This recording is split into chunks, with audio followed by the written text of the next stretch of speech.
It could be for sure. So where are they from? Wisconsin. Oh, I was going to say France. You would Sounds think very that French. I'm pretty sure they're from Wisconsin. So there's a designer whose name is, I think it's Christian Lacroix. Are you just making things up again? No, if you ever watched Ab Fab, which I can already tell you didn't. Ab Fab. It was a British show with these two coked out drunk women that were like rich PR ladies, and they would just like get hammered all day. And one of them loved to wear LaCroix or LaCroix. She would call it LaCroix. Yeah, it's Wisconsin. Yeah. Midwestern through and through, down to its pronunciation. LaCroix is how you pronounce it. LaCroix. By the way, not LaCroix. But yes, it is. Well, that was the design. It is now canned in California. Interesting. Where businesses go to die. Where we immediately fact check.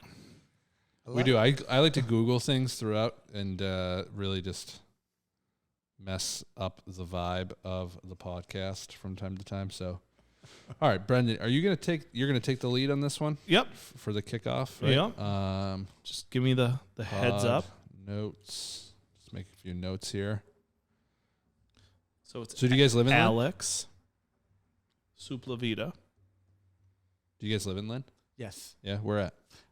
We live in 56 Murray Street, Lynn. Murray. I don't know where that is. I think I have a deal on Murray Street right now. Is there something for sale on Murray Street? Yeah, there's like 2 houses out there for sale right now. Oh, okay. Near the Rotary. Mm-hmm. The new Rotary. Yeah, by Market Basket. Oh, yeah. See, that's how old I am. I call it Demoulas. Yeah, my parents do too. If it makes you feel better, when I grew up in Lynn, that wasn't a Rotary. I know. It's a GE. And it was a toxic soil site behind the firehouse. Oh, yeah. And guess what? It still is. At least just now, shit on top. At least now you buy your groceries there. Yeah. In your tap water. Yes, perfect. So and get some radiation on the way. Let's go. Perfect. Never hurt nobody. Perfect. That's how you you get free X-rays there. At least the need for one. All right. So just cautionary tale. You will have to talk into that microphone. Yeah, like be all up in it. So you can move it if you'd like, because moving it is very loud. Okay, got it. It's loud from here. Yeah, you can do whatever you'd like over there. Woo. Hello. You're good. Yeah, that's good. You're good. And it like the sides, it like, doesn't. Like for instance, if I start talking here, like my audio is really good. If I start to go like this, it sucks. Yeah, so I have to stay right on it. Yeah, Yes. there you go. Yeah. Crushing it. Or I could dramatically turn you up, which I'm good. Which Just usually you tell me. results in a Right now, it's good. This is You great. keep that shit up, we're good. Yeah, let's go. Yeah. Let's right. do Give it. me a deeper voice, sound like you. I like that. All right. B, take us away. All right, we got to hit the record button. Oh, yeah, the fake Well, it's our timer. So welcome to The Word. We have Alex Sepulveda with us today from Private Jewels Fitness. Boxing and fitness? Fitness, yes. All right. Let's go. So Alex is, I met Alex recently. I was at a dinner, and Alex was there, and I was in the need for a new trainer, and we ended up hooking up and getting together and working together, and now I've been blown away by him on a bi-weekly basis. And, bi-weekly? Bi-weekly? Twice a week? Twice a week. Yeah. Twice weekly. Week. Oh, Not bi-weekly would be bad. Every other week. Oh, yeah, that's not good. This Twice a week. I'd be a fat ass. Yeah. So I started working with Alex, and he's super motivational and has a lot to share. So I thought he'd be a great guest. So welcome, Alex. Thank you, man. I'm really honored being here today. Thank you. The podcast isn't that important. So honor, that's a powerful world, but we appreciate it. Man, but let me tell you something. I'm Nonetheless. honored. Both of you guys are the man. Trust me. So it's an honor being here no matter what. However you see it. Well, listen, it was a great podcast today. We should just wrap here. Yeah, we already got honor. Exactly. It's the only honor we're gonna get. It's only downhill from here. Yeah, I mean, thank really, you guys. really. And, Take your LaCroix. Enjoy, LaCroix. Thank you. I'm happy to I'm very excited to film your first LaCroix experience today. We are being brought to you this afternoon by our own purchased LaCroix. And by purchased, I mean by reference real estate. LaCroix, hook us up, man. Yeah, Hook us if you're up. listening, LaCroix, we would love a sponsorship. It'll be in all the videos. Thank you, LaCroix. And we'll Photoshop it in during all the reels. Oh, it'll be like can. Yeah, it'll be good. So. LaCroix will be everywhere. Yes. So, Alex, thanks for coming. You know, one of the things that we like to start off on is like, how did you get to where you are, right? So we meet with a lot of people, talk to a lot of people, and we get to know them as business people or in their profession, but we don't always get to hear sort of the backstory of like how people end up where they are. So, you know, tell us a little bit about how you ended up training boxers and overweight attorneys. Okay. Shots fired. Well, life is funny. And I say that because I went to school. My background never been into the fitness industry. It's something that I tried it up, and because I enjoyed it, I played baseball, I done karate, I done, boxing, I done everything under the sun. I always been an athlete. I always use sport as a source to, bring my stress levels down and like keep myself thinking clear. And I was just a young athlete growing up. I fought for the Olympic team for karate back in '98. Like the real Olympics? But the Olympic team now. Oh. Now they are. Oh, okay. They call it high performance team. Okay. So the Olympic team, goes to the Olympic every 4 years. So I was part of the high performance team. It's basically the Olympic team, but it wasn't the Olympics at the time. That was back in '98 For karate. for karate. So you could kick our asses. I did ask Brendan earlier. I go, can this guy murder me in one punch? And my answer was an unequivocal Yeah, yes. he was like, "Oh, absolutely." So I'm a man of peace. that's good to hear. Yeah, That's good to hear. Yeah, that's why we gave you this delicious beverage, just to earn a LaCroix. I love LaCroix. just to earn a little grace in case I said something messed up. I didn't want to get murdered. I'm supposed to have a kid next week, so Well, congrats on that, though. thanks, man. Appreciate congrats. that. Kids changed your life like they did to me. It's number 2. You got kids? Yes, I got 2 of them, and they changed my life. That's just part of my story. Yeah, so keep going. Tell us how the kids are part of the story. So growing up here in Lynn, wasn't really easy back in the days. East Lynn or West Lynn? I was growing up in East Lynn. Actually, I grew up in West Lynn, went back to East Lynn and back to West. I was like growing up here, I came here at 10 years old and developing here at first, not knowing English and all the odds against you. And at those times, Lynn was a different city. I'm not even going to say Lynn. Everything all around here. Way everything. different. So everything. So what year did you get to Lynn? I came to Lynn back in 1990. Okay. My dad became a realtor. Actually became a broker. Yeah. Oh, no shit. And he actually had an office in East Boston and Main Street. And for a long time he was there in East Boston.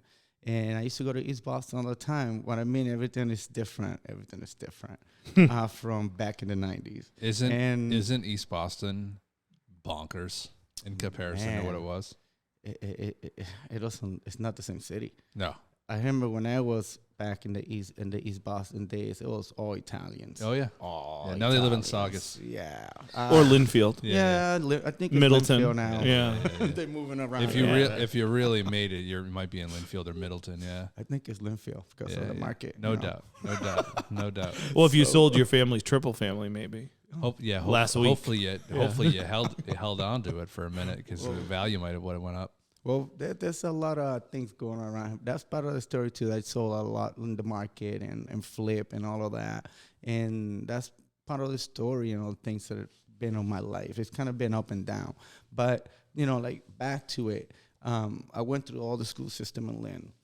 Went through basic levels every high school. Got kicked out of every high school. I was a trouble kid, but I had good grades. Did you do tech, classical, and English then? I did all of them. Is that a trifecta? That might be unheard of. Yeah, it was.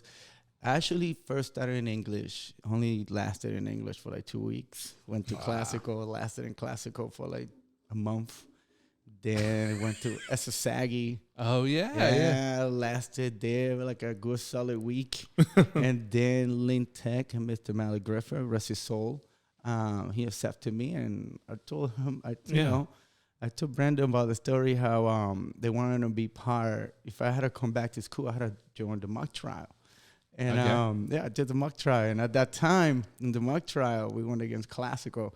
And I think Mrs. Blueford and a representative here, Senator Crichton. Senator Crichton was part of the team. And we totally whooped it butt. I saw him today. I meant to bust his balls about that. But Brendan, I'm coming for you. That's funny. For the mock trial. And I got accepted back to the school. So the schools, the teachers back in Lynn, they put a lot of time on me. I wasn't easy. They saw something that I couldn't see. And all my teachers used to tell me that all the time. You're special. You're wasting your time. You're a smart kid.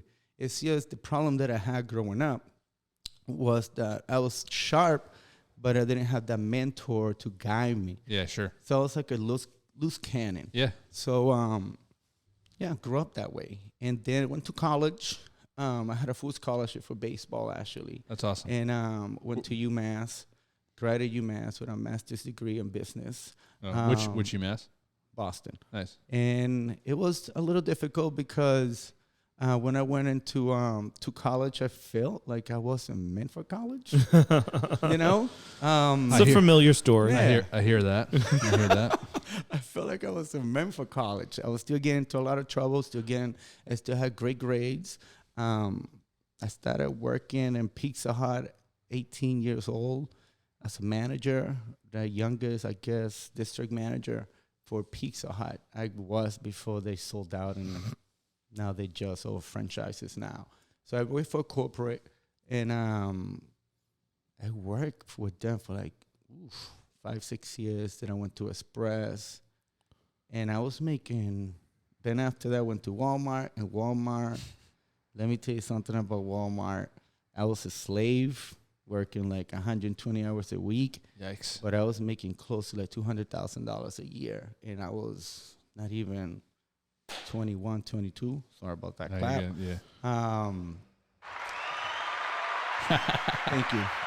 Thank you, everybody. Oh, you have to turn. I didn't know you had to turn it off. That could have been. Dude, retail. So I don't want to cut you off. Yeah. We'll get back to it in a minute. Nah.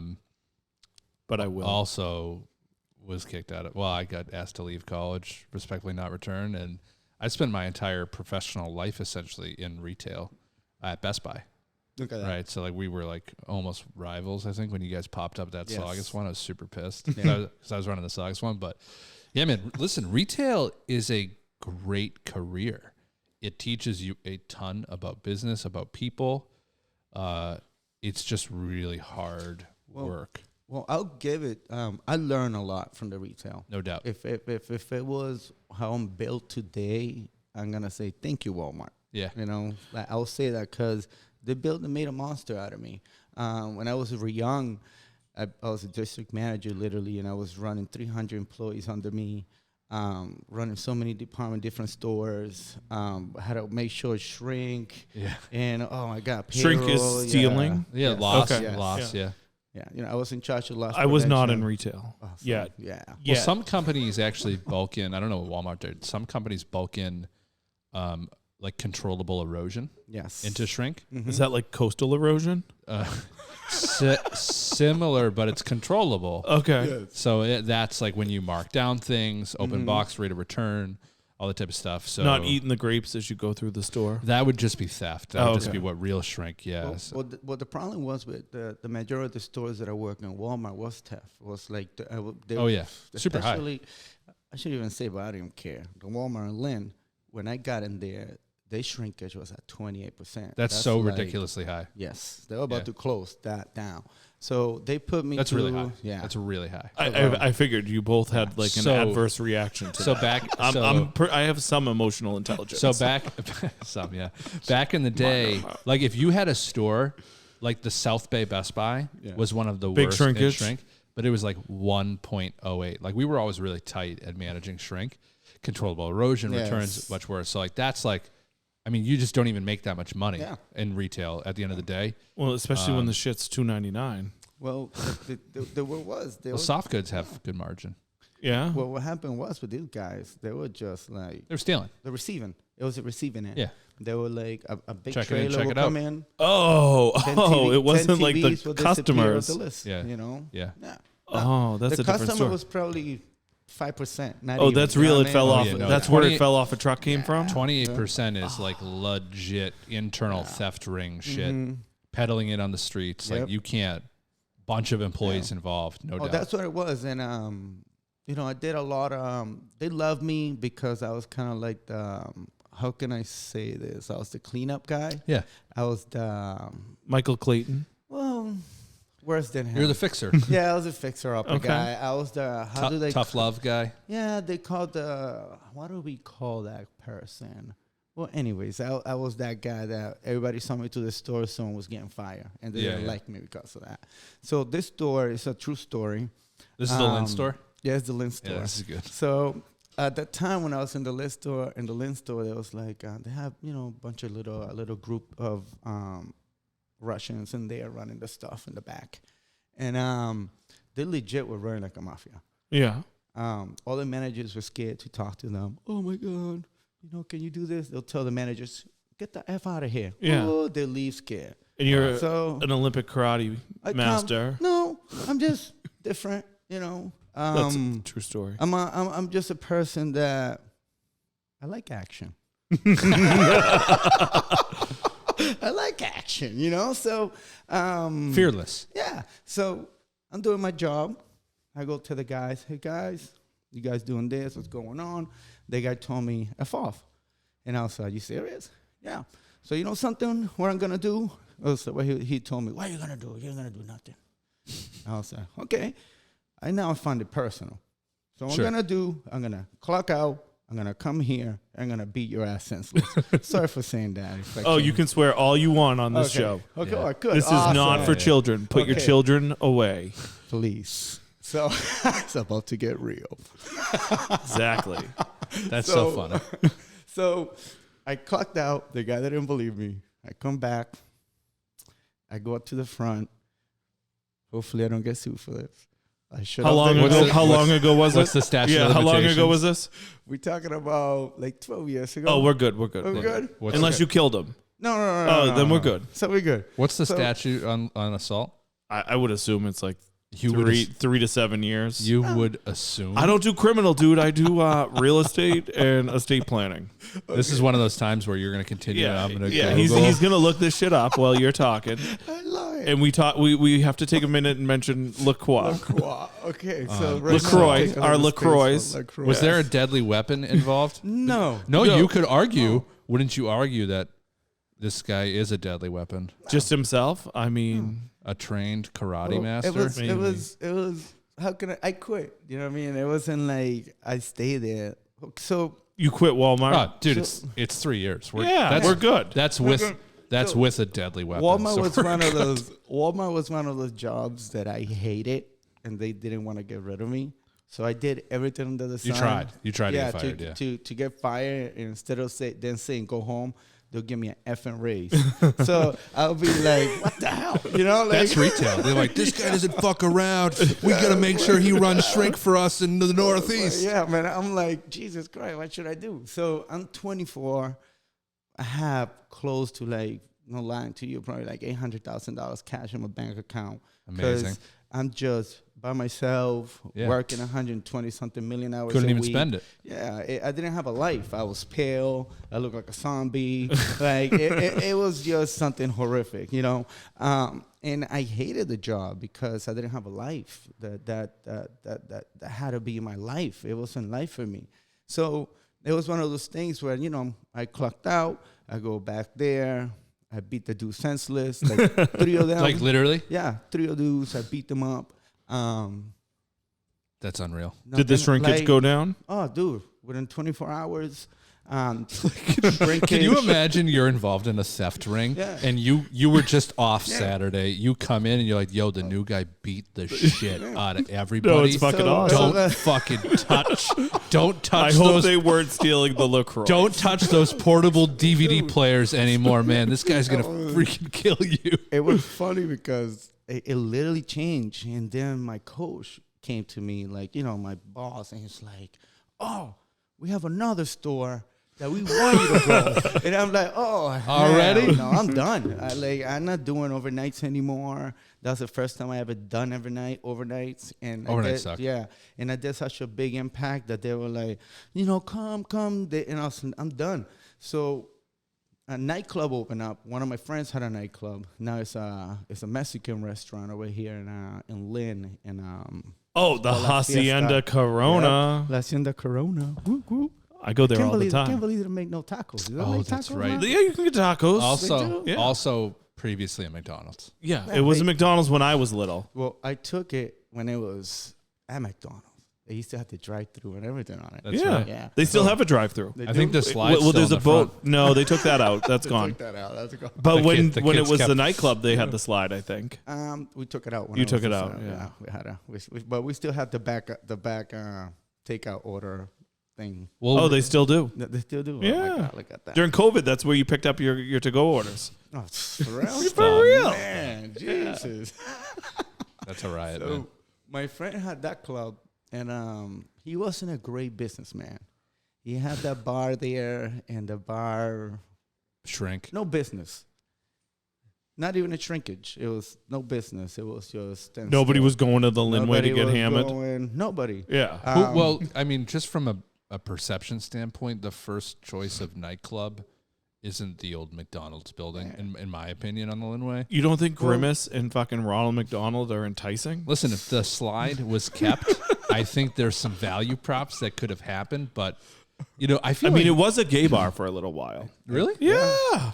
I feel like nightclubs have to be like inconspicuously tucked away. Unless they're for the gays. Well, Are we allowed to say that? Who wants to? You're the gay dude. I Who don't wants know. to come to Lynn to party anyways back then? Yeah. Well, they used to understand? have the latest closing Yeah. time. Everybody No, went it to was- Lynn at 1. It was Salem. It was until 1 a.m. because Salem shut down at 1 and Lynn was open till 2. Well, yeah. See, Well- when I was growing up, it was vice versa. Some places were 3. What, the Italian club? What was Like- 3? Tony's used to close at 3. Oh. The Brickyard used to close at 3. The Brickyard. Remember what's They the had other great one steak in tips. Boston Street? they Great used to steak have? tips, the Chateau 5-0. The Charmant? Does JT Shawmut, dude? Yeah. Dude, I don't remember that place. I grew up going there like every week for dinner. I had to go there. Give All me right, some all right. pound. Hold on. So because I lived on Flax Pond. For the listeners, we had a fist bump. So Yes, we we'd like go there as a family and like have dinner. wow. It was suspect. And then Yes, it is. like I whatever, I grew up a little bit. Yeah, I'm talking like 12, 13 years Yeah. old. Like we were going to the Shawmut, right? And then it got to a point where like it turned into a weird nightclub. Yeah, I did. And it was like, dude, there was beer pong tournaments and shit. They were Yes. open. Crazy They were stuff. open super late. They shouldn't have been. It was the best. Yes, it was. Let me tell you, That's the Lynn finest you find there. yeah, we would close up. We'd close up. The I was Best a porthole Buy. guy. The porthole. was We good. went to the Porthole was porthole a good lot. too, My yeah. parents' neighbors owned it. Man, you guys we were going back. Man. Yeah. The back, Shawmut. back. Racing from Salem for last call at the porthole. I Jesus Christ. I don't know why, but like 2 weeks ago, I thought of the Shawmut, and I was like, I can't even tell anybody this story because they're not going to remember. Wrong. Uh-oh. Dude, I spent some late nights at the Shawmut beer pong, and it like, what happened? You know who it was? Wasn't it the guy who owned? Lazy Dog? Yes. Tom Dill. Yes. Dill. Yeah, from the Boys and Girls Club. Yeah. He's a boxer, right? He's retired too. Did he retire I think he retired. Tom- Dill. from the Lazy Dog? I think He no, had- his wife retired from Maybe. He had that and that other shitty bar down on Lewis Street, the one in front of Walgreens. JT's. Yeah, JT, Oh, yeah. the Irish Talking bar. about the Irish bar. It wasn't. It had no identity. But if you remember, I may they- have blacked out there once they- or twice. this is a real story, and I hope someone's listening that least. remembers this. They had food. They did. Do you remember what it was? Nachos? No, Nope. they had the Irish the- bar food. No, the pie there, the Irish pie thing. Dude, that they had pizza that was gross. Like bar, like and South they Shore bar made it pizza in a toaster oven. Oh, shut the fuck up! Like Ilios, dude. Yes. Oh so my god, you good. would go there But people all would love banged it, up, though. dude, and dog a slice, and just throw darts at people. How that place was open. Yes, I don't know. That half of the floor was missing too. In there, Dude. man, that place was. Oof. Let's not say Wow. horrible because I've been to worse. All right, so you're in the nightclub. This is So- this is what happens, by the way. Yeah, we totally go down tons of rabbit Talking about holes. the Yeah. Shaman. Jesus Christ. Oh, Charmin. So you got into promoting clubs. Yes, well, Running the thing- nightclub. Yes, yeah. So my friend wasn't a great business partner at the time. Yeah. So I saw the opportunity of getting out from my job that I hated so much. They give me a raise every time. Beating the shit out of the people in the shrinkage. It was that Yeah. bad. Yeah. It was that bad Yeah. to the point that I'm It wasn't even fun like, to beat the shit out of people nah, anymore. it wasn't anymore. You know what I mean? It was just like, man, people just fear me. I didn't like that. You know, it wasn't fun. But anyways, I talked to my friend. I was like, hey, I gave you 15 grand and we do 50-50 partnership. And he's like, oh, sure. I knew he was doing bad. I knew he was And he missing a needed lot cash. of money. Yeah. Yes. So I kind of took the opportunity and jumped on it. I was like, I give you 15 grand. Let's do 50-50. You know, I wanted to test it. Like everything that I do, I done a lot of tests and failed a lot and kept going. That's just what life is, you know. But at least I could talk and tell about it, you know. So he said, yeah, let's go. So within the first month, we turned it around, making from zero to like $20,000 a week. Wow. Just in alcohol sales, just open Thursdays and Fridays. Driven drinking. through promotion. And they also had a big restaurant in there at the time. So I just started in the old McDonald's. in the old McDonald's. So now, you know, I started targeting different areas, started doing gay nights in there. And I had the biggest like gay nights in North Shore in there. But before that, I got into the nightclub industry. I used to work for Avalon and Lansdowne Street. You know, that's the Lions Group. I used to work with them. That was like my part-time job that I had. Bouncer. You know, No. I was the VIP. I was a VIP Oh, you were the manager. experienced So guy? I had a list of VIP members that came in, waste money, drink tables, whatever. So I took that same people and I told them, hey, I got my own club, blah blah blah. I'm doing house music in Lynn, this and that. And the house music team started really big in Lynn. And Yeah. a lot of people are coming from my club, people from Boston coming to my club. So all people, all outsiders, nobody from Lynn.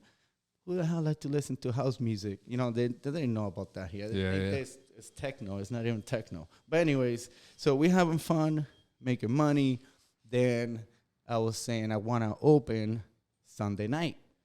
And that my partner, he was like, I'll sell you the whole club. I don't want to, you know, be part of this. This is too much work. You know, give me an extra 30. So I gave him the 30. Yeah. So now the club was, This sounds like a really bad business person. oh yeah, he was horrible, horrible guy.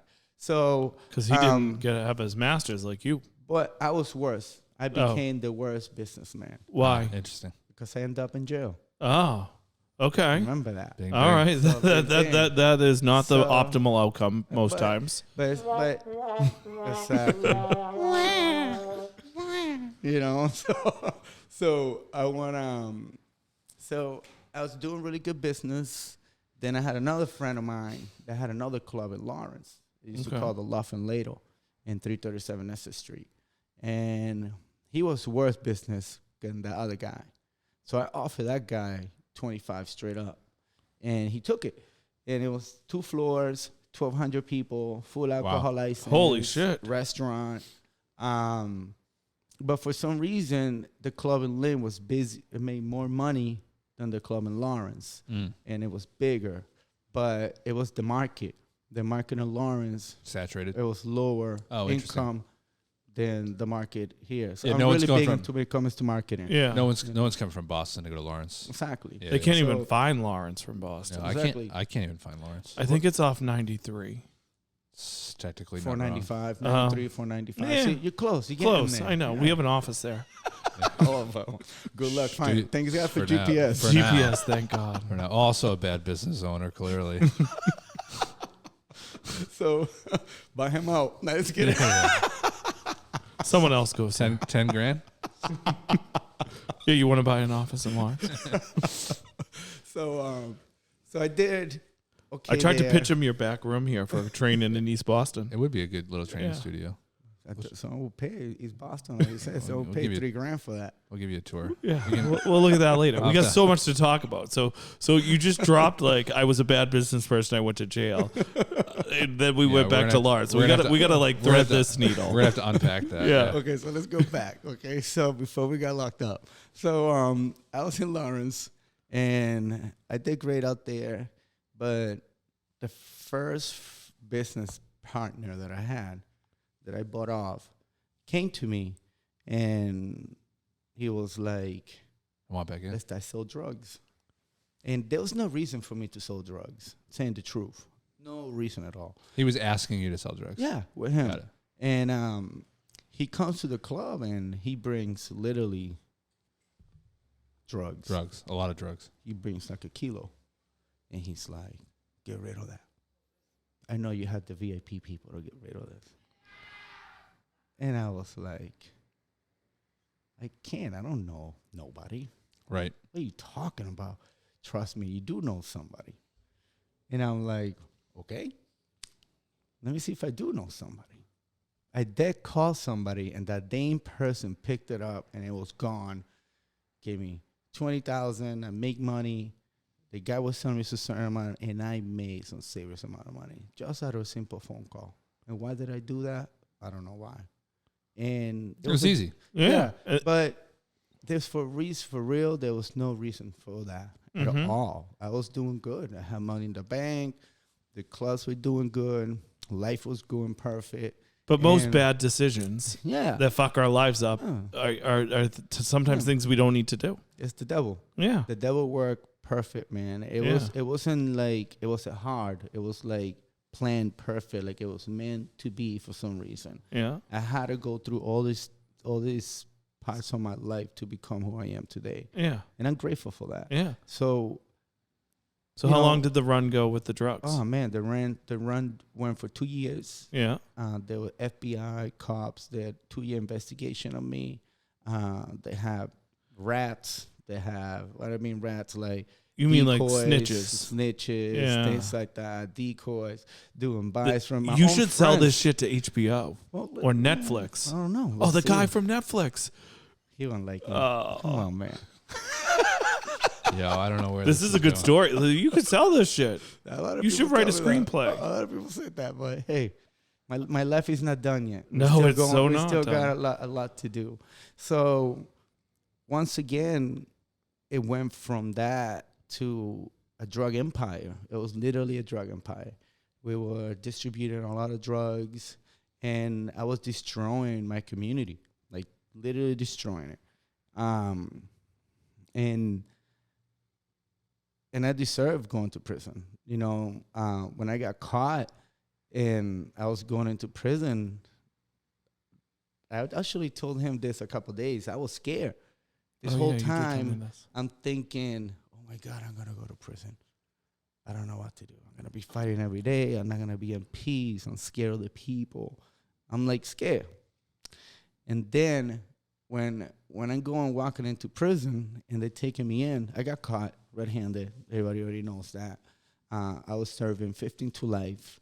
And Shit. when I was going into prison, here I am thinking scared, like, oh shit, I'm going to be with the worst people in the world and all this. So like, oh, I'm going to be fighting for my freaking butt every night. You know what Did I they mean? have Like, Were you worried you wouldn't be able to get LaCroix? that was the most important part. I couldn't I'm not going to resist. see LaCroix anymore. Sorry, I went too far. So, no, you're good. So here I am thinking the worst. And then when I walk into prison, they open those doors and I walk into, like, taking me into my unit. Hey, Alex, how you doing? Yeah, woo, yo, Alex is here, yo. And I'm like, It's messed up. what the It's like a fucking reunion. Yeah, I'm like, what the fuck? You know what I mean? I'm like thinking on my head. That's when reality kicked in. I was like, here I am thinking, being scared of going to a place where it's the worst of the worst, and I'm the worst of the worst. Shit. You understand? That's when reality hit, and I had to fucking change because I'm the problem, not everybody around me. It was me. And here I am, the biggest dude there, scared of me, talking to me, praising me. And I'm like, wow, this dude's praising me for something negative that I was doing. Not praising me for the positive things, but praising me for the negative things. It's wild. And it was nuts. It turned my upside world down. upside down. Yeah. It really, really did. And I became depressed at that time. I was really depressed. That was man. No problem. And it took me probably a year to realize that, I was the problem and how to change, and this was life, and I was never going to go home, and I lost everything. And that's another thing. Everything that I bought, everything that I gained, everything that I even worked hard for was out the door. The police took everything. Oh, because they take it. They took everything. Oh, there must have been a good sale, though. Everything. Because you have good taste. You buy good shit. Oh, yes, I do. Yeah. Yeah. Oh, fuck. But I wish I had been invited to that sale. Whoa, the thing about, oh man, but I got to keep the 2 clubs. Oh, well, that was nice of them. I kept a couple of the properties. I sold a couple of properties. Do you need a realtor? Well, the problem was, the funny thing was that the lawyer that I had, scumbag. The lawyer that I had was a scumbag. Sorry Like a good scumbag or a bad scumbag? Because there can be both. It sounds bad. Bad. It sounds like a bad scumbag. He's a bad one. Okay. He's a bad one when you go to his office and he's like, oh, I like that watch. Can I have that watch for a down payment? Oh. Yeah. You can't do that. Fucking lawyer. You can't deposit a watch into your Exactly. IOTA account. Yeah. All right. But That's bad. Ooh. Interesting. Bad Yeah. lawyer. Yes. So I have. We don't that type of condone lawyer. bad lawyers here. Yeah. No. Only the good ones. Only the Not good the ones. guys. Yeah. The ones that drink LaCroix. Thank you, LaCroix. We're definitely not getting sponsored by LaCroix. We might. You never know. Wait, we at least said it 20 times. Yeah. Probably will. Maybe. So here I am in prison, contemplating what I'm gonna do. But I know I'm all about spirits and higher energy and positive vibes. I'm all about that. I was grew up with that stuff. And I knew that I was facing life, but something inside was telling me I wasn't doing life. So I knew I was not facing life. And that's when I became a true believer that you are really control of your life, right when I was in prison. And I remember one quote that Malcolm X said, and he was in the same prison that I was locked up. And it said the best place after college is prison. And why is that? Because you got nothing but time for yourself. So you're either going to become better or you're going to become worse. So I decided to become better. So I started working out, getting back into my roots, fitness, working out, and all of that. So I started seeing everything clear. I started working out in the gym, and I'm getting all big and swelled up and all of that. And then you have all these prisoners coming. Oh, I want to train with you. I want to work with you. How did they pay you? They Cigarettes? didn't even pay me with nothing. Oh, what the I fuck? didn't pay no payments. How can I say this? I helped so many people in prison, not just physically, but mentally. Yeah. And that's when I found out where That's where the passion my was. life calling was. Mm-hmm. And it's crazy that I had to go to a place like that to figure out where I had to be in my life. And being in prison, there was a lot of young kids that shouldn't even be there, 17, as young as 16 years old in adult prison for stupid things that, Today probably aren't even illegal. yeah. I seen people there doing 15, 20 years for weed, and weed is legal today. Right, that's what I'm saying. Yeah. A lot of stupid things. And So I took in consideration to take all these kids that were getting abused, beat up, and by the system and things like that in there. And I took in consideration taking under my wing. And now, every time I was working outside in the yard, there was like 40, 50 people working out. And they were all from different gangs. Gangs that's supposed to be killing each other. Separation of the groups, and they're in prison. They were all together. Whites, blacks, Spanish, Chinese, everybody all together, working together. And I think the Institute didn't like that. So the Institute put me in the hole for a whole year because they thought that I was starting a revolution within the prison. So Some deep shit. yeah, it was kind of crazy. A year? A whole year. And they That's wake me up one- every day and tell me, what's the cost of this? Why are you doing this? And I was telling every day, well, you guys don't want peace. You guys want nothing but that's another topic. Because that I kind of figure out what they wanted. They need chaos. They need control chaos. That's how this world is run. This world is run by control chaos. And it's just like in prison, control chaos. But I'm not going to be part of that control chaos. So I was telling every day, this is just for peace, F off. Don't talk to me, F off. It was like a whole year of that stuff. So they let me out. So they put me, it was nuts. Because when they let me out of that whole year, it was the people that I talked to, that's 40 people that we had working together, it turned from 40 to like 100 and something. I looked like a messiah walking down there, right? Freaking behind me, like walking. Because Did you have a robe? I should have. Yeah. Yeah. But it was not out. I like Gucci. I told you I'm looking for a Fendi one for my new church. Well, I like Fendi. Yeah. I love Fendi a lot. The Lord in the Ring. Yeah. I like that. Yeah. I like that. Yeah. But with the robe. You need the beard, though. I don't know Come if I on, can. I man. can't pull a beard off like you. Yes. We can co-lead the church. So yeah. So back in, so when they let me out, it was crazy because the wardener came to me, and she was a lady back then, and she's like, "Want you to work for me?" And I was like, "Okay." Some Shawshank Redemption.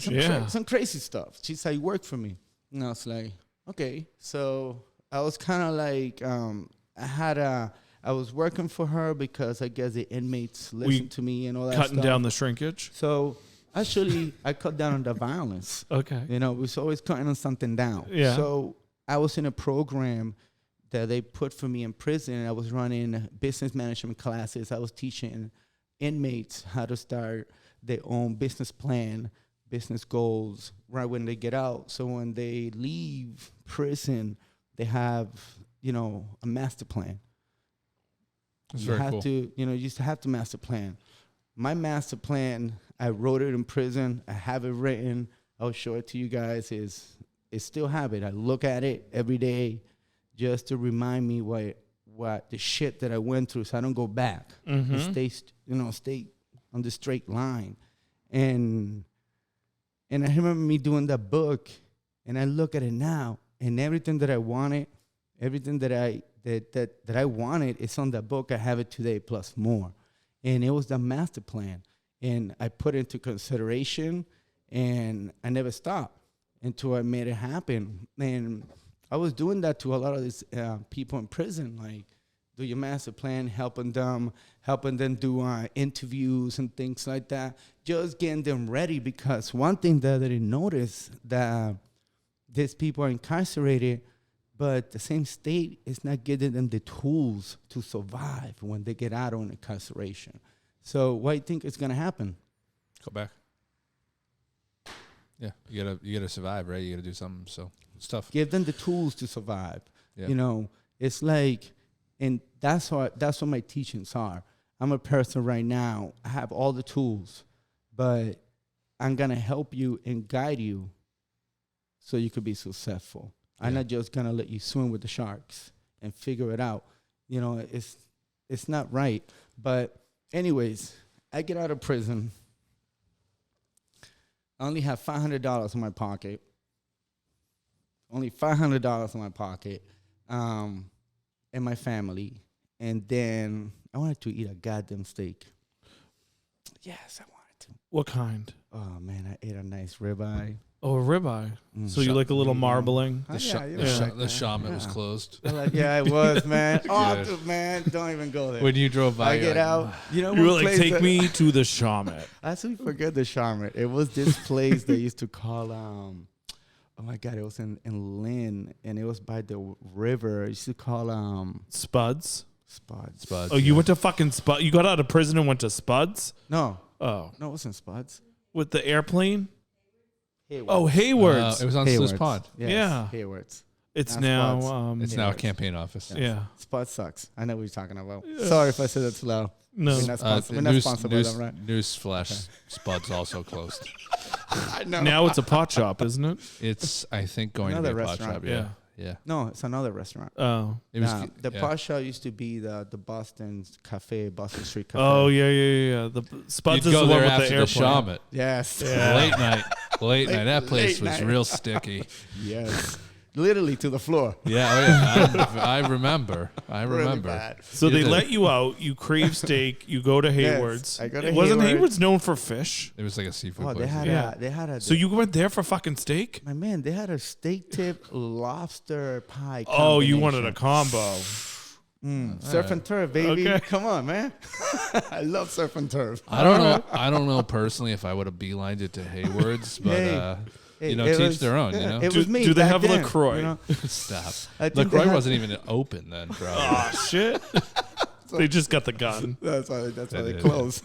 That's probably true. So I The went lit- over there, ate it, and I remember I was like, I have $500, and then I paid for the lunch for everybody, and I only had $250 left in my pocket. And then I was like, what am I gonna do with this? I met my friend Neil Ah. Liston. Okay. I used to walk around. And a hot guy. Yeah. Okay. Hockey player. I could Okay. play it. Yeah. So I'm grateful for Neil. He gave me an opportunity of a lifetime. And here I am today because of the opportunity that he gave me. And thank you, Neil, for that. I'll make sure to post that on Yeah. social media. Thank you. Thanks, Neil. And with him, at the time, he had a small little gym. And I went up to him and I was like, can I rent this? I wanted to try it. I'm not even personal trainer certified, nothing. This is new to me. You know, I'm here running corporate America. That's what I know what to do. Yeah, you know, read P&Ls and things. That's what I do. And this is new to me. And he was like, yeah, sure. Give me $500 a month. And I was like, I give you $250 now. And in 2 weeks, I give you another $250. This is a test. I told him straight up. I just want to test, see how it is. And so, okay, just do it. So you're gonna run the gym? No, not I like- was renting like my own spot. Okay, Not the whole gym. Yeah, He yeah. was doing his own business. because you're gonna do training there. Yeah, he just rent me a space. Sure. On his gym. Okay. It's under his name, nothing. I didn't want to start Private Jewels at the time. Sure. The name of my clubs were Private Jewels and all of that. So I kept the same name. Oh, okay. That, It always been the same Yeah. name business. And I was with Neon, boom, probably within a month. It went from 0 clients to like 40-something clients. Wow. It was something like, it was meant to happen. Sure. It was meant to happen. That was my call. But I wasn't working with kids at the time. It was adults, 101, training, only 101, not even group classes yet. And I had like 40 odd clients. It was amazing. Crazy time. And how'd you get all those clients so quick? me promoting social media, word of Hustling. mouth. Yeah, Hustling, man, yeah. it was just hustling, word of mouth. I'm a beast on marketing because I'm working with clubs and things like that. I know how to market. I know how I'm the person that. Okay, so the problem with a lot of people, and this is a saying that I have that I tell a lot of people that have businesses, and when you market something, like let's say I'm gonna market LaCroix right here, right now. Good idea. Good Right? idea. Let's say I'm gonna market this. What is this? It is a tasty water. Yeah, lemon water. So here I got this lemon water, and if I take this lemon water and let's say I take it to a demographics, let's say a Latin Spanish demographic. They don't know what the hell is this. This will stay on the shelf for a long time. We'll never get drank, right? That's probably actually the truth. So What they call it, Los Croix? Los. We're gonna get better We're gonna get canceled, man. Yeah, we're gonna get canceled after this one. again. It's actually last week we should have got canceled. Yeah, last week was incredibly inappropriate. Okay, so you Yeah, can. You're our redemption. Yeah. Okay, So now I it know was- why I'm here. It was fun. It was fun in our short 14 weeks of hosting this podcast. For the record, we invited you before we knew we needed redemption. Okay, good. Maybe next week we'll have redemption. Okay, good. So Los Croix. So Los Oh, Los sorry, Croix. So if this is the same that I tell people, if you have golf shoes, don't sell them to a bowler. Get bowling shoes and sell it to a bowler. That's what I always tell a lot of business people, and that's what I tell a lot of when I market my marketing. I was hitting a market that in a demographic that I know it's gonna work for me. I was in the borderline Lynn, right on Swanscott, Nahant, Marblehead. It's all down the street. Why am I gonna target Lynn when those are the people that have the money? So I started targeting those areas. Smart. Going through different newspapers, different things, different outlets, different marketing outlets. And it worked. It just worked. And a lot of these outlets are there for you to use for free. And a lot of people don't know that. So out of jail, $250. You just start doing this, and you get 40 clients in the first month. That's awesome. Yeah, making zero within the first month, I was already making close to like $9,000 a month. And I mean, that's a ton of money. yeah, man, it was within a month, but the devil poked me again. Oh, what did the devil do this time? So I was out for like a year, working great, doing amazing things, and I broke parole because I got mad at some people. They said that I snitched when I didn't even snitch, and I saw those people. And the devil came over me, and I beat the crap out of those people. It was an accident. Yeah, it was an accident. Yeah. It was a good accident. So after that accident occurred, they put me back in prison for a year. And I was in prison. I don't care. I broke parole. I'll make parole again. That's my head thinking. And I went back, and never again I will go back. That was it. That was the final strike.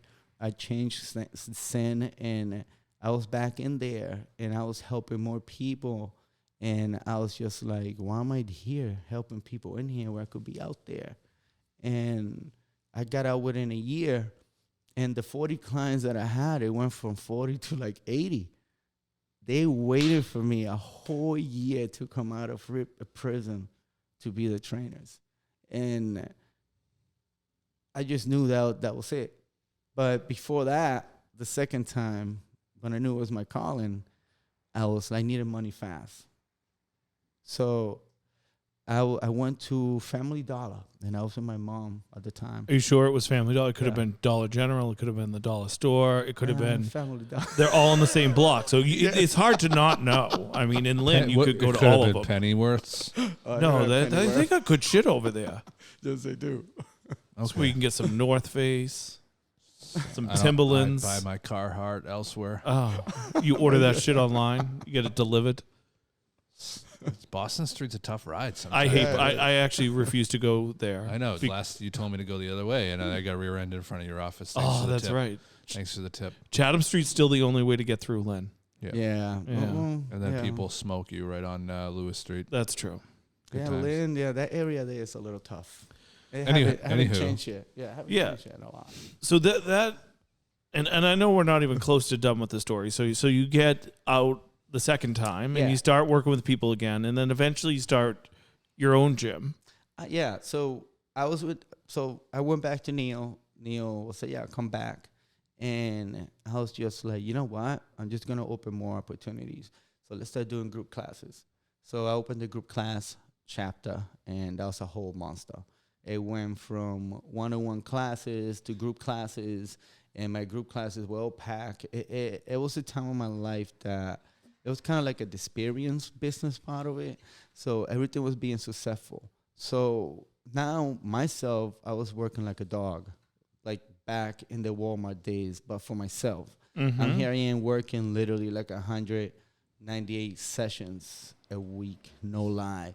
And it was just me. It always been me. I never had nobody else. I always had horrible experience with partnerships, people trying to quote unquote help me. And it's not benefited them, only themselves. And that's why I never work and I'm here by myself.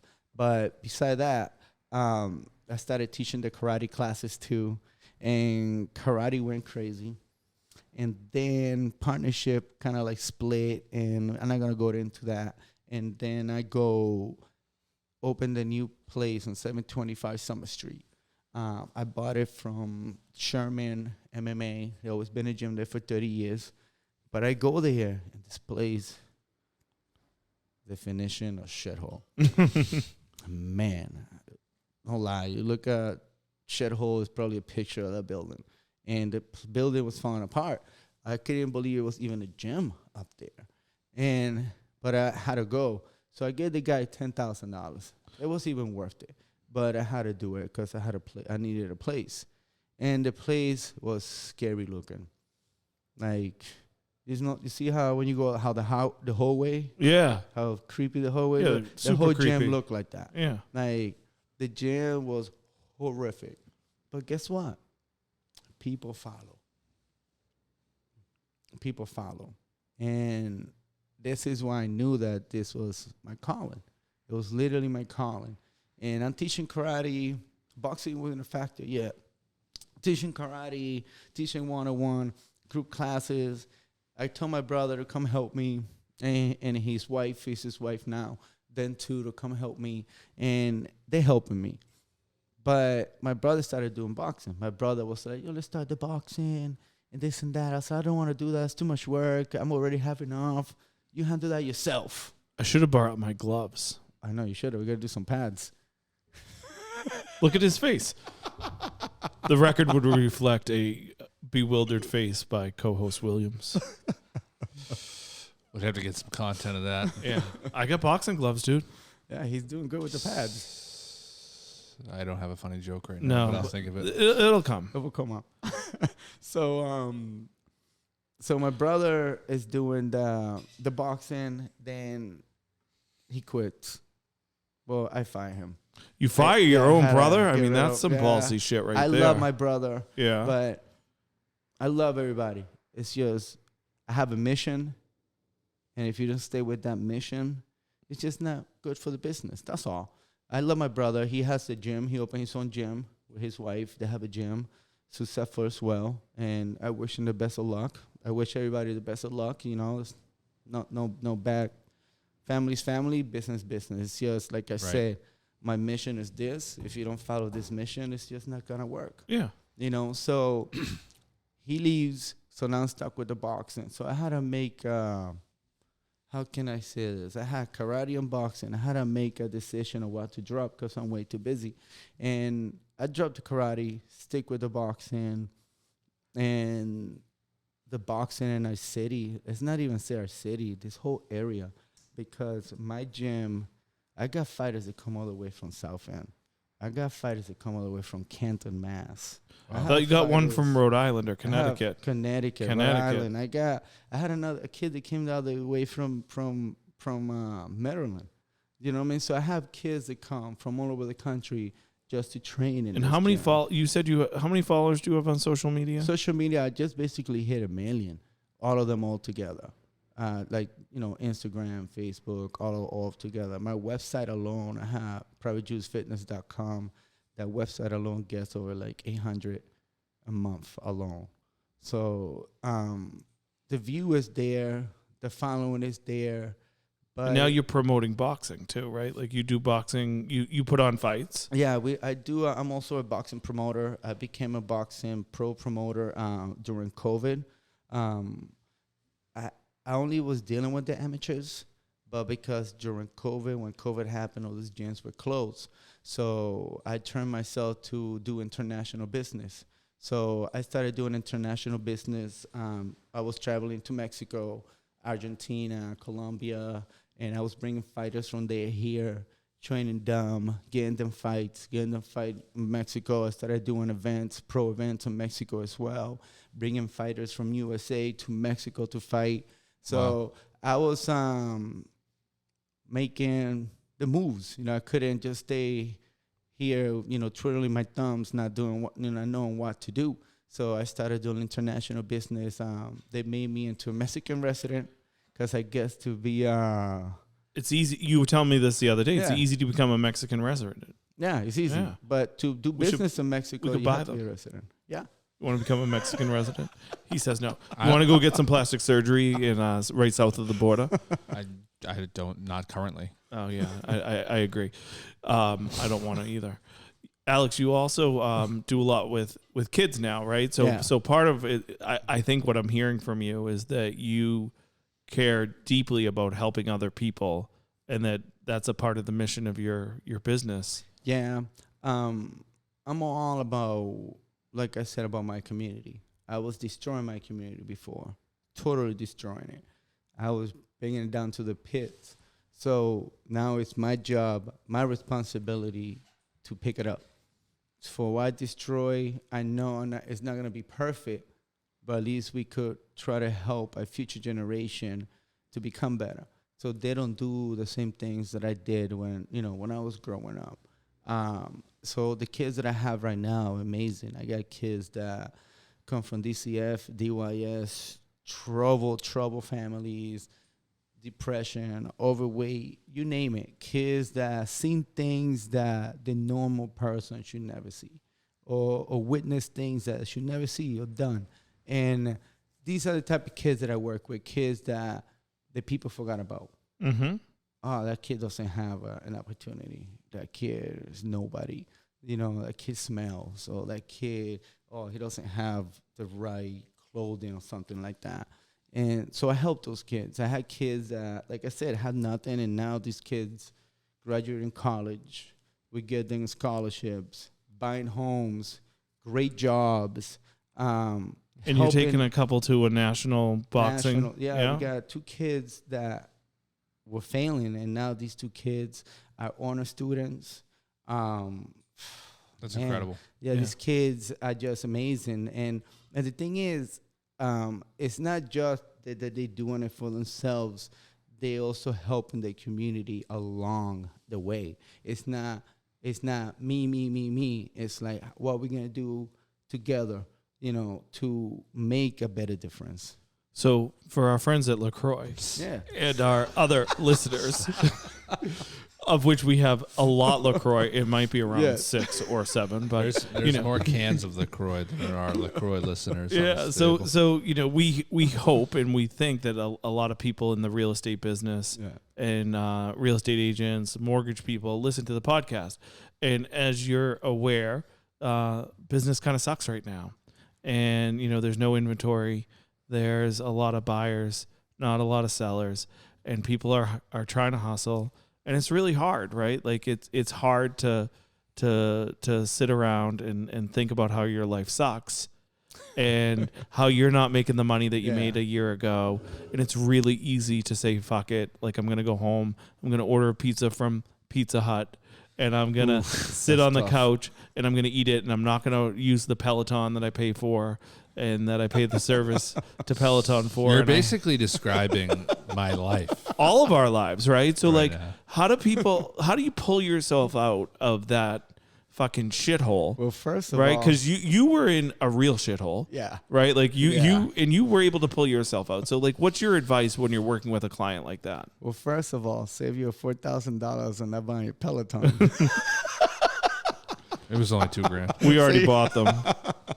Well, I'm sorry, I'm saying though, but Do you want to buy it for your? Yeah, nah, we got 2 between us. Donate it. Ooh. Thank you later. Ooh, I might just get on it. yeah.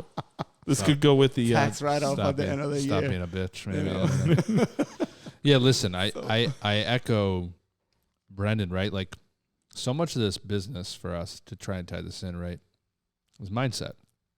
Nah, It's mindset, right? So like I just wrote down a few things that you said, like super depressed, super upset, and then you just realize you're in control of your life, right? I wrote that down too. Right. So how do you listen? I personally think some people have this switch in their head where they're like, "This is on me. Like I can fix this," and I think certain people also don't, right? But in reality, I think everyone does, right? So how do you get out of that depression, down in the dump, and just turn it the hell on and get back to work? Well, how can I say this? And I say this to my wife, I think, all the time. I don't fight. I don't argue about money. Money ain't shit for me. Money is just paper. That's the problem with humans right now. The whole world, they give a simple piece of paper too much value. Like properties. Here's a house, someone buying a house for $20 million in a shithole, and now the whole economy, everybody wants to sell their house close to that $20 million. And that's what it is. People are giving value to things that really have no value. So, well, we think they have value. Some of them, because we're trying to sell them. In concept, I'm tracking with you. Okay. how can I say this? Of course, everything does have value, but the thing is, we're talking about the mindset. Yeah. You know, you have to fix your mindsets first before you want to buy the big house and things like that. And for me, you just have to be in complete peace. Like myself, I own a home. We have our own property. We live life happy. I'm happy. I have everything that I want, and thank you, God, for everything that He has, put on my hands and everything that He still is. But the way I deal with this, when I was in the dumps, I know at the end of the day, everything's always gonna be okay. You know, one thing about life, we always gonna live a life in stress and depressed. But the main question is, how are we gonna cope with that? How are we gonna learn how to, obey that stress? But at the end of the day, everything's gonna be okay. So how do you help a client through that? So when your clients come and they are in the dumps and they, aren't, maybe they book appointments with you and they don't show up but at the end of the day, I don't have a magic wand to say, here, it's perfect. Yeah. I'm here to open your eyes and give you awareness. You need to be aware of the situation that you are so you could start making the changes. If you're not aware of the situation where you are, how the changes are going to start happening. I knew I was in the dumps. I knew I had $500 when I got out. What am I going to do? Am I going to spend it all, or am I going to invest it? It's all about investing at the right time on the right things, like man, I have so many friends that come and be, Alex, how you do it? How you wake up every day and you're happy and smiling and woo and all of this. And how do you do that? Man, it's a choice. It's a choice.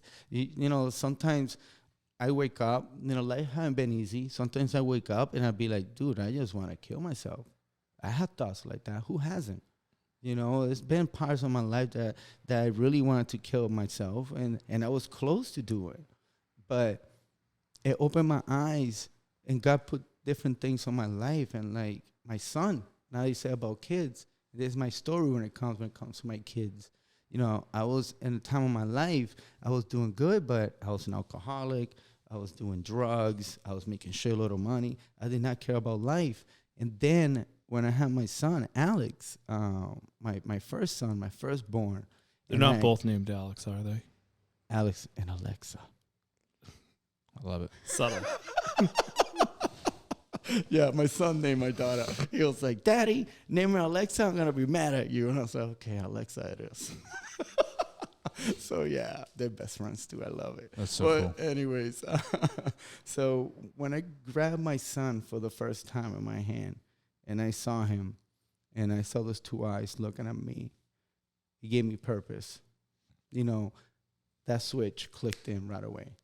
It was just like the gears started kicking in, and I was just like, whoa, what am I doing? What am I doing? I can't be a role model like this to my own kid. My kid was the first, my first step to my change, and then was prison, because I had my son before I went to prison. And they both changed me. And then I had my daughter, and my daughter was the one who put the mark. Like, she was just like, this is what you're gonna do, and that's it. And it been a bumpy road, but for me to stay positive, I just know everything always gonna be all right. I don't fall into the white noise and the BS. So you choose happiness. I do. Okay. You could choose to be mad. You could choose to be depressed. It's all a mental state of mind. One thing that I like to teach to all of my kids is how to control your emotions. Your emotions, mad, anger, lust. It could be anything. It's a control state of mind. If you don't have control of your mind, you don't have control of your life. That's plain and simple. If you're going to control your urges to spend, urges, to do anything, if you cannot control that, how are we going to control our life? Nice and simple. Yeah. And that's how I see my life. And I just choose to be happy. You said another thing that I wrote down that I thought was super impactful, that you had to change when you realized you're the problem, right? So Seth and I, both business owners, and we talk a lot, offline about, what we can do differently in our own businesses. And, oftentimes, at least for me, I've come to the realization that a lot of the problems that I create are problems that are, because I am the problem, right? Like, I'm the one that says, let's deviate from the process. I'm the one that says, like, I don't have to do that today. I don't have to do that today. Expect everybody else to do it, but I don't have to do it. Exactly. So, how did you use that to make yourself a better person? Well, it's a lot of things, and it also comes into association. I associate myself with a lot of champions. I associate myself with winners. I associate myself with leaders. I associate myself with people that are doing better than me. And why is that? Yeah, why is that? To push me forward so I could do better than them. Something we talk about a lot too. Seth and I spend a lot, like, I want to be the least successful person in every room I'm in. Mm-hmm. Like, I want to be able to learn from Yes. people. I want to be able to get better. I'm constantly trying to push myself. If you think about it too, and I'm sure you can echo this, like, and I talk about this a lot with Brendan, like, at the end of the day, I think whether you're an entrepreneur, you're in real estate, whatever, you choose to work for yourself. Like, you have to be a driver. You have to hustle, right? And I echo, like, okay, I don't even know what time it is. It's 5:30. The day's over. Like, right? Yeah. We're working to create additional content, to inspire others, whatever. Like, this is what we're doing, extra time, right? So when you work that hard, shit gets lonely. You know what I mean? Like, in the sense of your circle shrinks. Oh, yeah. You know what I'm saying? Yeah, totally. Right? So, like, I saw a quote the other day, but now I'm going to forget it. It's like, it's at the end of the day, like, you just have less people that you associate with.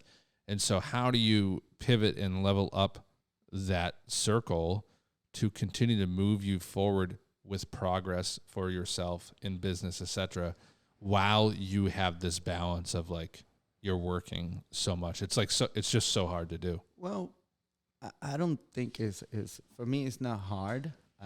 It's because, you're like fucking Superman, though. Well, this is how I see it. If those people are not there with you when you're in the good, they were never there for you from the beginning.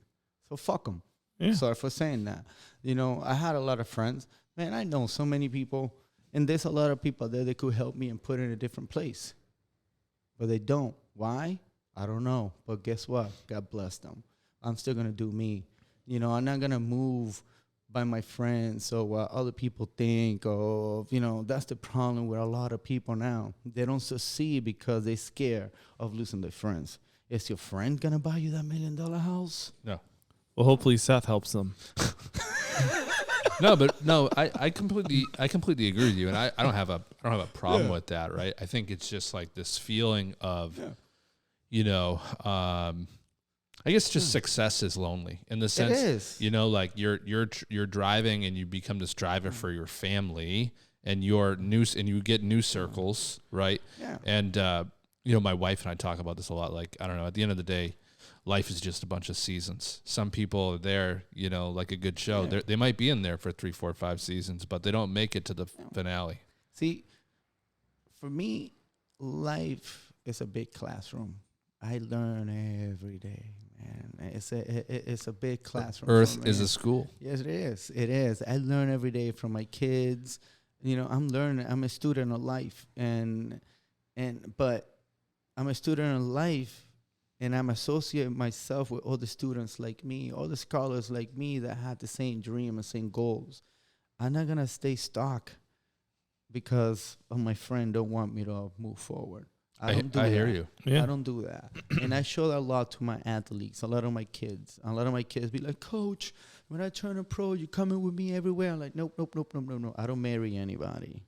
I'm going to help you how to succeed because I want to die happy knowing that all my kids in my gym and my own kids could succeed and be accomplished in life. I'm going to teach you how to fucking survive and not hold you back. And that's my analogy. If I'm with somebody and that person is not helping me or helping the mission or the cause that I have, it's irrelevant to me. I'm saying the truth. My family, anybody. I drop my whole family if they don't believe in my mission. So very interesting topic because, a lot of what Seth and I talk about too often is like organization, because we're both in our roles, we do a lot of coaching, right? Like we have employees that work for us. We have producers that work for us. We have people that are, selling, people that are doing their thing. And sometimes it's hard to coach other people, right? And are we staying as close to the mission? And are we really focusing on what the culture and mission of the organization is? Or do we get lost because we get stressed and we get busy and we need to turn on the lights and pay for the internet leads and pay for this and pay for that? And do we sometimes forget the mission? What advice do you have for guys like Seth and I that are like losing our minds trying to, keep everything going and sometimes forget the mission? Well, the mission should never be forgotten because the mission should come from your heart. A mission is based off what you believe on. So at the time that you forgive the main factor why you started, you already lost the battle. You should never forget where you started and why you're here today. You should always be hungry, starving. Like you started yesterday, even if you had $20 million in the bank account, you had to stay starved. I'm hungry. I'm starving. My ribs are touching. That's the way I talk every day because I want success. I told my wife we're going to be millionaires. And guess what? That's going to fucking happen. That's going to fucking happen. Well, let's touch on that. So to help you get to be a millionaire, one of the things that we talked about before we got on the air was, sort of owning your own building as a business owner and what that looks like. And I think, Seth, you have a lot to say in this topic. I do. Yeah. So how long have you been renting there? Well, I've been there now for 10 years. Wow. Yeah. Actually, I lie. Yesterday was my 11th year. Holy shit. Yeah. And based off what you said earlier, it sounds like there is a lot of vacancy in this building. Yes. When was the last time you asked the seller if he wanted to sell, or the owner if he wanted to sell the building? 3 days ago. And what did he say? No, I'm all set? And he told me that he'll think about it. That I am the first person who ever asked him, and he'll that's think about it. That's two lies in a row. Exactly. So and then he said that he was going to ask his wife. Got it. His wife is telling him to retire. So what's funny? Not to we're going to get slightly off topic, but I don't mean that. That's three different excuses that people say, right? So it's funny. I actually have it up on the board over here around overcoming objections. There's a bunch of really good shit there. Yeah. But so first off, I've been telling people, truthfully, I actually think the market is going to be softer in the fall than it is right now. So anyone who has had any thoughts about selling now nets you more than maybe selling in the fall. That could be wrong, but based off economically, it's very possible that is the truth. Okay. Number one, fun fact to share. Two, and this is complete rabbit hole shit. I don't think you should say this to him, to be clear, but when people say that to me, Grant Cardone's got this great line. You have to think about it. Really, thought is instantaneous. Do me a favor. don't think of an elephant. Yeah. You just thought of an elephant, right? Like it's either a yes or no. Thought is instantaneous. Like Exactly. what's the real answer? Oh, I got to talk to my wife. Well, if you don't mind me asking, what do you think your wife would say? Well, I think that she wants, that's an excuse. Yeah. That's, people say that shit to backpedal. But it sounds to me like this dude's got a little bit of an asset that's run down based off the hallway comment, and it sounds like you did the gym up, and I think the number you said earlier was maybe 40% of it is empty. Yeah, probably more. I'm not gonna lie. How many units are in it? Well, we have I have the whole upstairs. The whole upstairs is basically Which is the second floor. The whole second floor. The whole second floor, without the apartment, is probably like 4,500 square feet. Yep. And then there's an apartment up there. And then it's a 2-bedroom apartment.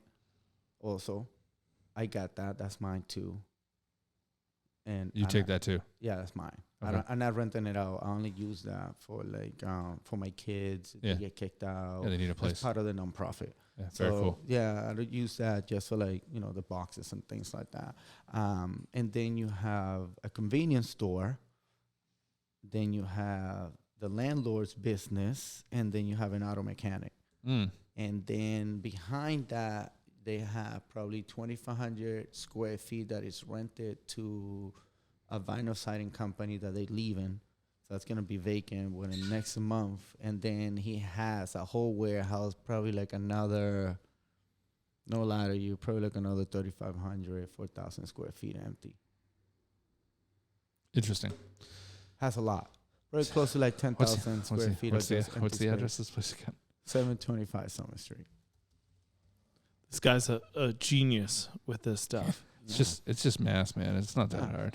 It's just, I've been wanting to do something in there, but it's just the building it needs a lot of work. Well, the good news is commercial real estate is valued off of there's always appraisals and valued off of other assets, et cetera, that do sell in the area. But typically what is most important is its rent roll. Yeah. Okay. So let's say hypothetically, I'm going to presume your landlord's not a listener of the Word podcast. I mean, hopefully not. But hypothetically, not that you should do this. This is probably bad advice. But if you had said, "Hey, if I can't buy it, I'm going to unfortunately have to leave," it sounds to me like this asset would be shitty for this guy. Oh, before I came in there, the guy that I got it from, he was there for 2 years, and that place was empty for like 7 years. The place is under the Historic Society, whatever. Interesting. Yeah, it's kind of limited what you could do. Sure. Not that limited. Yeah. You can make your way around that. Yeah, the place it's probably over 300 years old, definitely. Wow. It was the first company that would distribute flour in the whole New England and milk. Interesting. Cool. And all that stuff. So it has Well, history on I would love to help you acquire it. I would like that. Yeah, it's really easy, to be honest with you. There's so many different lenders, number one, that we know if you're not paying cash. And the reality of it is all commercial real estate is just based off its revenue. Yeah.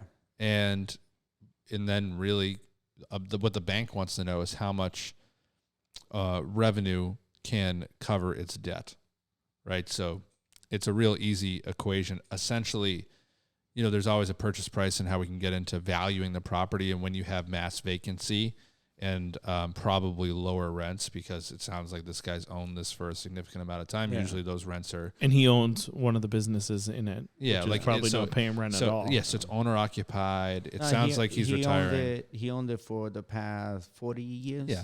This thing's probably free and clear. Yeah, it is. Right. There's options where you can actually seller finance directly from him, where he can still go and retire and you can still technically pay him, not go through a bank at all, stabilize the property, and then get to a point where you go to a bank and basically end up with the free property. We're sitting in one of them currently that I have. Yeah, so see, I was thinking I wanted to talk to him about that, but I might I might probably we'll do it have offline. some We'll do it lawyers, offline. Yeah. to talk because he's he don't listen to podcasts, but so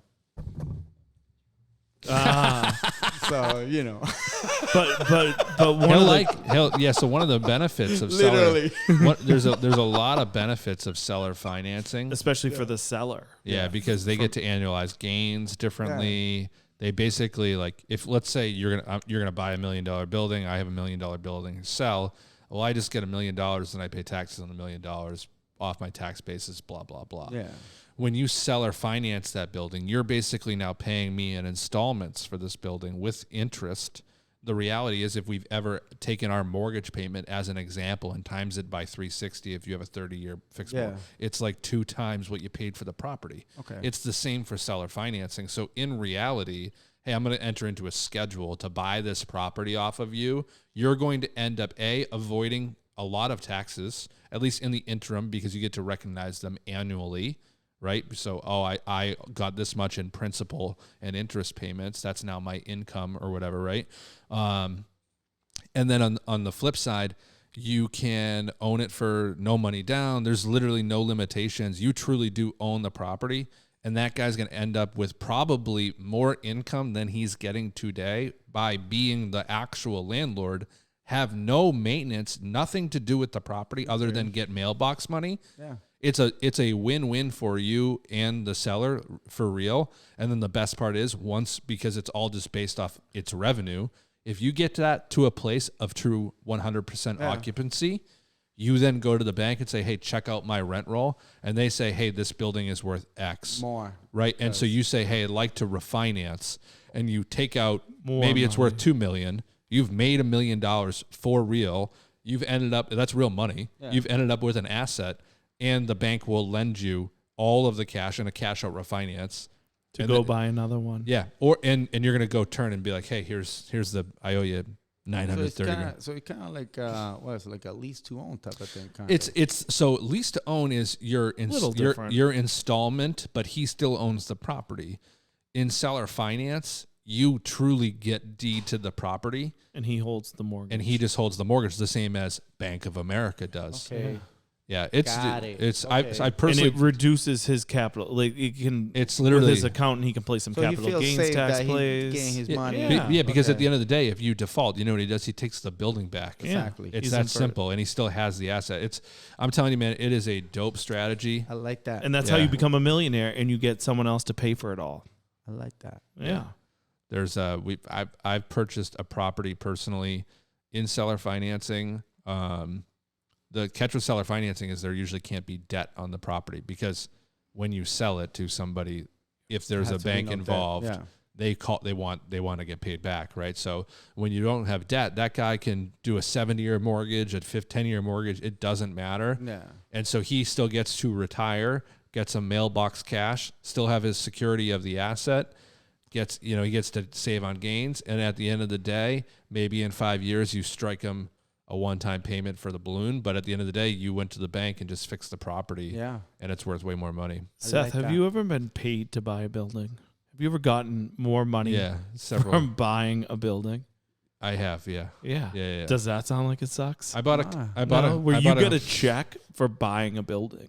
Yeah. Oh, let's get it done. Yeah, it's and the best part is buildings like that basically on paper are worth a lot less money because it's so poorly run, like a business. No, I totally understand. It's like the club business when you pay $15K because it was running like shit.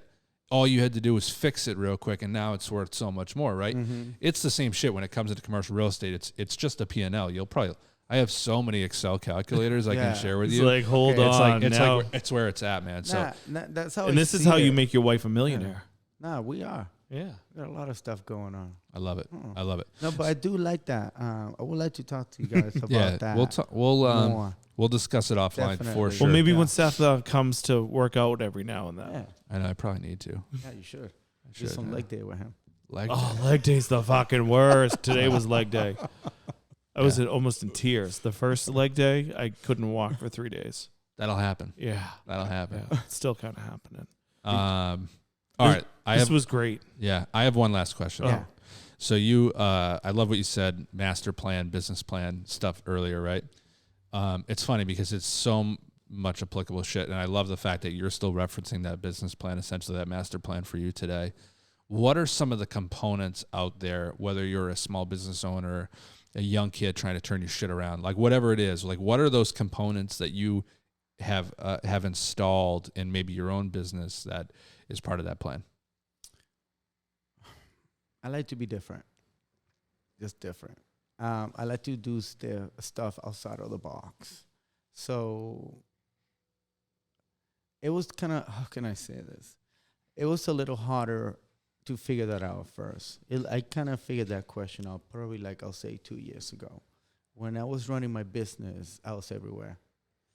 Like I said, I was doing karate, one-on-ones, group classes, and my mind was everywhere. I wasn't stable. I couldn't focus. I couldn't, take all my energy in one thing to run my business 100%. I was making money, but I wasn't making money. I know what you mean. Okay, because I wasn't focused. Mm-hmm. Now I'm making money, because I'm focused. Now, instead of me doing group classes and one-on-one and karate and boxing, I just stay with one thing. Now I'm a boxing trainer, and I'm a specialist on that, and I'm going to be the best on that. Yeah. Well, you said something a ton of different times throughout today around this vision and mission, right? And so that's the thing. When you get into business, it's very easy to lose who your core customer really is, and you try and please the people. You try and do it all. People tell you should do it all. Hey, you should get into this. You're very good at this. Next thing you know, you're teaching karate, making no freaking money. It takes all your time. The turnover's high, whatever.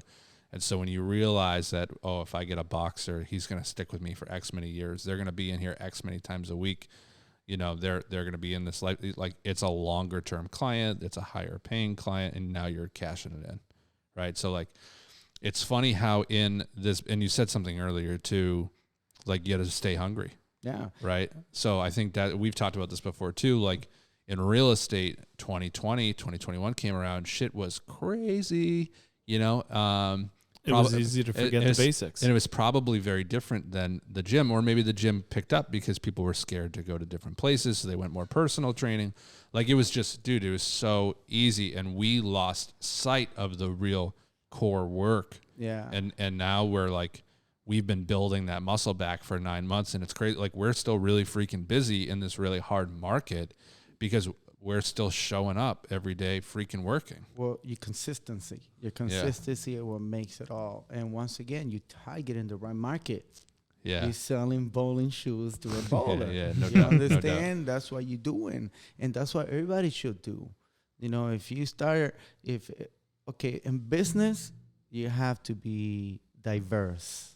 That's a big word. You're diverse. You have to be diverse, because if you're not diverse and you don't know how to talk to different types of market by being diverse, you're not gonna make money. So like me, when it happened during COVID, how am I gonna recover? Everybody in Lynn is scared to come out, but everybody in Mexico is partying. Everybody in Florida is partying. Everybody in North Carolina is partying. So I changed my business and I started targeting that market where the market is moving. I did not get stuck in here. If I get stuck here, I probably would not be sitting right here next to you guys and talking to you guys. I move where the market is. I did not stay stuck. So I move where the market is so I could make that money. So what everybody was here in their house, staying 6 feet away from each other. I was in a bar in Florida calling my wife, yo, look at this shit. And I showed her in FaceTime 3,000 people. None of them got COVID, partying, having fun in a boxing event. I came home with like $20,000 from that event. If I didn't do that and I stayed home, COVID, I would not have that $20,000 in my pocket. It's crazy. Mindset. Yeah. So it's the ability to be nimble in business too, right? Like to move quick. Mexico was a big thing. when I went to Mexico, you know how many people told me, you freaking crazy, you going there. My wife, everybody was, you nuts, you going to Mexico, they kill people there, they get ransom, this and that. And I was, you know what I told everybody? If it's my time to go, it's my time to go. You've lived through all this other shit. If I could leave this office right now and get struck by a car. I hope that doesn't happen. Struck by happen. a lightning or get into a really bad car accident. We have no control how our life is going to end. And you could But we can do proper planning to make sure we're prepared when it does. Brought to you by Cherry Tree Legal. If you currently don't have a will, then please reach out to Brendan Ward here at the Word Podcast. It will give you a LaCroix. Yeah, you... Thanks for the setup, Alex. You know, I was going to go there. You were so ready to rip that in. I like that. You see that? See, we right here, eye to eye. So now taking clients in fiscal March. So these people are scared. I wasn't scared. I went to Mexico. I made really good connections out there, good friends, good people, and we made money. You know, it's like that rapper, you know, scared money makes no money. That's the case, man. Yeah. That's for real. I keep telling myself that. So. Scared money don't make money. Don't make money. That's it. Let's go. So Alex. Yeah, take us home. Yeah. Man. So we like to end all of our episodes with one question. The name of the podcast is The Word, and we want to know what if you were to look at your next 12 months. And try to boil it down to one word, what would that word be to describe sort of your next 12 months? One word? One word. Success. What does that mean for you?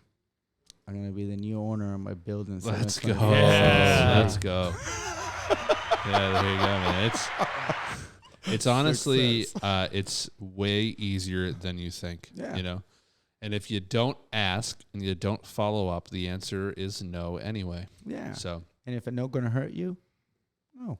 You've gone through worse. There's no downside. Exactly. There's no downside at all. So. Dude, this was good. So motivational and so inspirational to hear like how you've dealt with blow after blow and adversity and really just changed your mindset to look at everything in a positive way. And you know, I think that it's hard to remember that sometimes in our daily lives. And, you know, the market is kind of shitty right now for transaction volume. So, you know, it's good to hear that, you know, we can change our view and our mindset. And thanks for reminding me.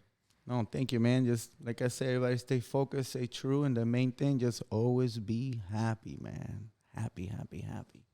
Awesome. Cool. Thanks, Alex. Thanks, Alex. Bless you all. Woo.